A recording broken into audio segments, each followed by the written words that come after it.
Hi, Dr. Mark Agresti. I am doing a video on antidepressants which affect your sexual drive. The basic thrust of this video will be which ones are good for your sexual drive and which ones are bad. Let's start with the good ones. That's always easier to hear.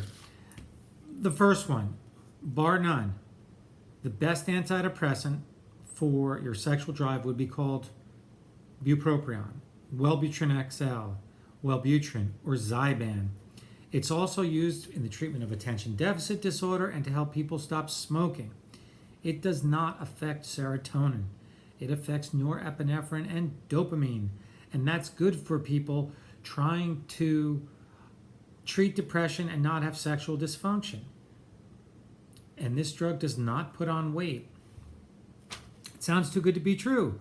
What's the problem? It can make you anxious and cause headaches and keep you up at night. But it's really one of my first choices to give to someone who does not want to have effects on sexual drive. Now, what's the second one on my list? Mirtazapine, Remeron. It's used for depression. You take it at night. The good is it doesn't really affect your sexual drive. What's the bad? It puts on a lot of weight. So that's a serious problem. That's why I don't use it that much. Now, there are other drugs called SSRIs. What does that stand for? These are drugs used in the treatment of depression. Selective serotonin reuptake inhibitors. And we all know the famous one, Prozac, fluoxetine. Zoloft is sertraline. There's Paxil, paroxetine. Celexa is citalopram, and then a takeoff drug of that would be Luvox, which is S-citalopram. There's Luvox, fluvoxamine. There's a new one, Trintellix. This is the one exception, vortioxetine. All the other ones, the rate of sexual dysfunction is up to 70 to 80% of people have some aspect of sexual dysfunction.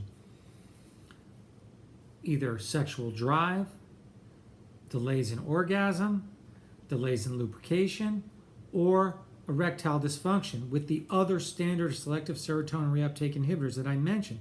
The one that sticks out that I find does not cause this at lower doses, though, under 10 milligrams. So less than 10 milligrams, the sexual side effects are less, but they could still occur, but dramatically less. You go over 10 milligrams, you're going to get sexual side effects. I think because the serotonin effects become greater. All these drugs, what they do is they increase the intersynaptic amount of serotonin by preventing the body or the neuroanatomical design from sucking it up in the synaptic cleft. That's more complicated. Basically, it keeps more serotonin around, and that has effects on sexual drive. Now, I mentioned Wellbutrin, which is a class of drugs all by its own, and the second class of drugs I mentioned was selective serotonin reuptake inhibitors. The one drug in that class, Trintellix, at lower doses does not cause sexual dysfunction. Now, there are other drugs called SSNRIs. I think they could be worse than the SSRIs. So it stands for selective serotonin norepinephrine reuptake inhibitors. Common names are Effexor, which is phenylfaxine. The second common one would be duloxetine, which is Cymbalta. The third one would be desvenlafaxine, which is Pristiq. Those are the three in this grouping. They all cause sexual dysfunction. Great drugs. If you're on them, they're great drugs. They work for anxiety. They're spectacular. They work great, but they cause sexual dysfunction. So we've talked about SSRIs and SSNRIs causing sexual dysfunction. We mentioned that Wellbutrin does not. That's the one. What other classes of drugs out there? There's something called tricyclics. Pamelor is nortriptyline. Elavil, amitriptyline. Norepinephrine is noripinephrine, and tofranil is imipramine. These are older drugs. They're not used because of dry mouth, blurred vision, constipation.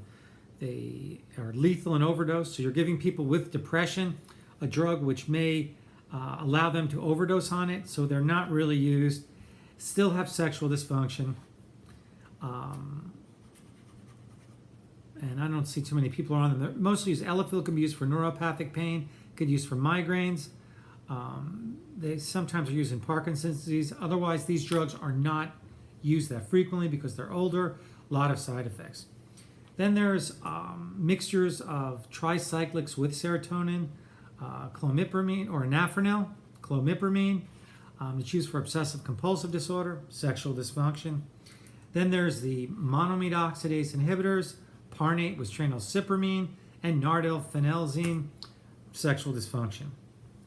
Those are the basic antidepressants. So my favorite words in conclusion: Wellbutrin bupropion is the best one. Doesn't put on weight, doesn't make you drowsy, helps you focus, makes you stop smoking, and doesn't cause sexual dysfunction and treats depression. That's where you need to be if you want a drug which will not cause sexual dysfunction. Now remember, there is a host of thiazide diuretics, diuretics that like aldactone, Parkinson drugs like methyldopa, reserpine, blood pressure meds like prazosin, terazosin, Inderol, Lopressor, cause sexual dysfunction. I commonly see it in my office. So, drugs affecting hormones, blood pressure, drugs for Parkinson's, even the chemo drugs for cancer affect sexual drive. And let's not mention the drugs of abuse. Alcohol increases estrogen, may lower testosterone, barbiturates, cocaine, opiates, methadone, amphetamines, nicotine, marijuana, all affect sexual functioning. It's very common in people who abuse opiates like OxyContin, codeine, morphine, Demerol, that it lowers testosterone.